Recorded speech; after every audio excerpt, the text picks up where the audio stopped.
So, welcome back to Erica's Welsh Garden. What a week it's been. Now, I had so much planned the last couple of weeks about videos that I was going to be doing and what I was going to be getting done in the garden.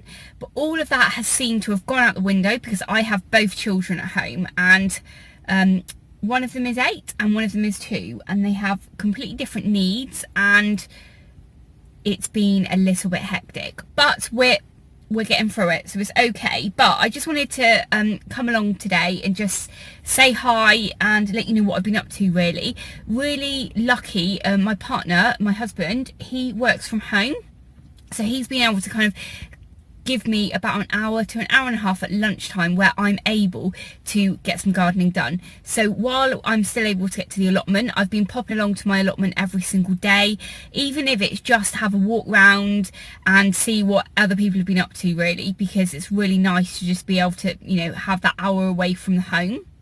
And away from the family, actually, to be honest. But today I'm just like, I need to get stuff in and stuff going. So I have a couple of my first early potatoes with me. I've got one lot there and I've got another kind of 20 in here to put in today. But one of them actually is salad blue, and that's the ones that I got from Marshall's last year, so pretty excited about putting those in. So I wanted to get something done, and look, if I get pulled over, I have got proof that I'm going to the allotment because I've got lots of chitted potatoes with me. But anyway, while I've been down the allotment this week, I have actually done a little bit of filming, but without much kind of commentary, because if you've got an allotment, you'll probably have realised this last week that everybody is down the allotment. So I didn't do much talking, but I will play some of what I've been up to this week. I've got my onions in, and then I will show you getting my potatoes in. So yeah, it's not really exciting, my video today, but I just wanted to kind of like catch up with you and say hi, really, because having the kids at home has just meant that getting out doing the videos that I wanted to be doing has just been impossible. But like I said, we're getting through it okay. We're doing really well. Both of my children haven't managed to kill each other yet, so all good.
So that was a really nice little session. I managed to, have I got mud on my face? You can always tell when I've been gardening because I've got mud on my face. I don't know how it happens. But yeah, that was really good. I managed to get my first earlies in. So it's the Salad Blue, the Sharps Express and the Pentland Javelin. Now the Sharps Express, I had 3 of those.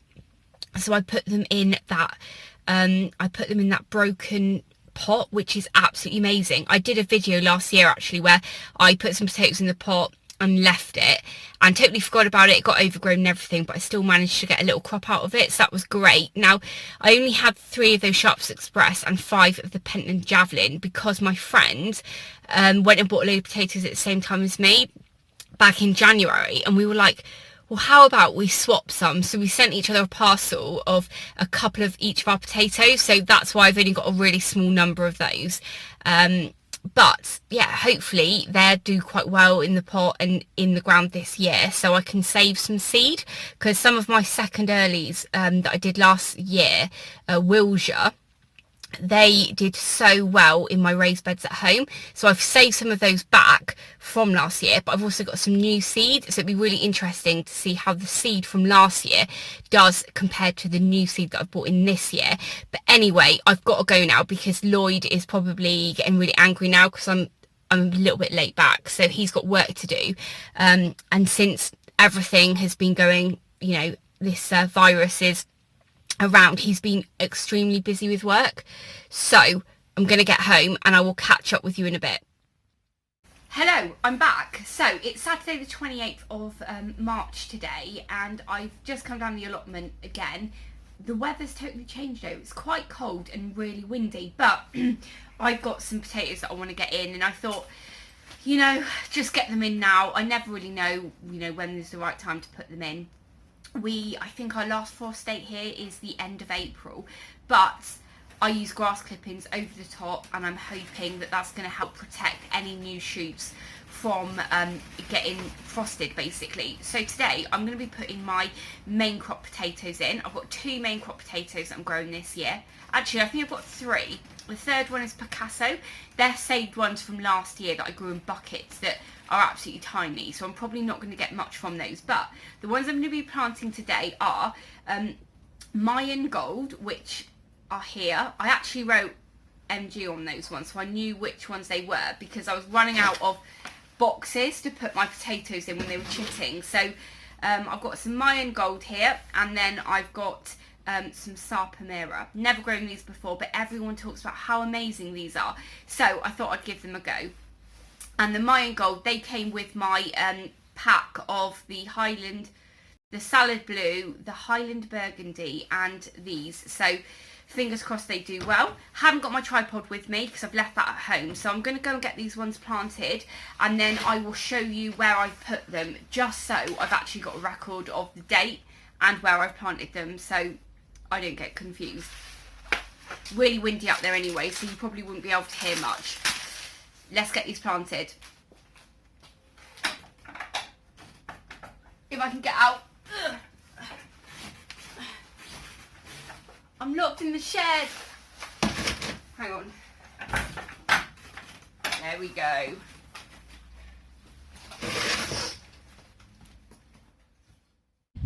So this is where I've decided to put my main crop potatoes this year. So in the very front here you've got the Mayan Gold, and then behind it you've got the Sarpamiras. This was a bit of my allotment where I grew onions last year quite unsuccessfully because they got covered in weeds. But it's been dug over now, and we had a communal compost heap recently that we've moved, so I got a load of kind of sludgy grass and leaf mould put in there and dug over, so that's pretty good. One of my plot neighbours, actually, we were all down here on a nice sunny day, and I was digging it over, and then he came over and just dug the rest for me. So it's pretty nice down here now that we've got a really good community. We kind of just help each other out. But I've still got a couple more potatoes left that are in the in my pot here, so I'm going to be putting those somewhere else, possibly at home, but I've just placed them down on the ground now so I can work out the spacing, and then I'm going to get them dug into the ground now. all of the potatoes have been planted now. I've put a big kind of dollop of grass clippings over the top of each one, just so I know where it is and I can expect it to come from, but also just to give it a little bit of protection. I'm going to have to be really on it this year in terms of making sure if the gritter's going round at night, I need to come down here and put lots of grass clippings on top, just to protect the shoots from any frost, because we're still only just at the end of March now, and our last frost date is in about 4 weeks from now. That's me done at the allotment today. I'm off home to get a warm cup of tea because that wind is so cold. But also, you know, we are due cold weather over the next week or so. Fingers crossed we don't have any frosts, but we'll see. I'm going to be getting some more compost and stuff if I can get it, to kind of help earth those potatoes up a little bit. If you're wondering why I'm using the grass clippings, last year I found it amazing using the grass clippings at home for my Wilshire potatoes. It worked really well. A few people did say stuff about like weed seeds and grass seeds in there, but I didn't get any possibly 1 or 2 weeds, but literally no grass came from it. So such a good way to do it. And a friend of mine does a load of they mow the local graveyards, so I'm going to be able to get loads of grass clippings all season, so I'm definitely going to be using that. Don't worry, it's not over the graves or anything, it's just in the pathways. Video just cut off there. One of my plot neighbours just turned up and I hadn't seen them since the beginning of the year, so it's nice just to have a quick catch up from a distance. And I am going home now. As ever, I've been chatting on, and this is probably an extremely long video, so if you're still watching, thank you very much. Please give it a thumbs up, and if you're new to my channel, please do hit that subscribe button and ring the bell to be notified of all of my latest videos. Here's some videos here that you might be interested in watching, and thank you very much. Take care. Bye.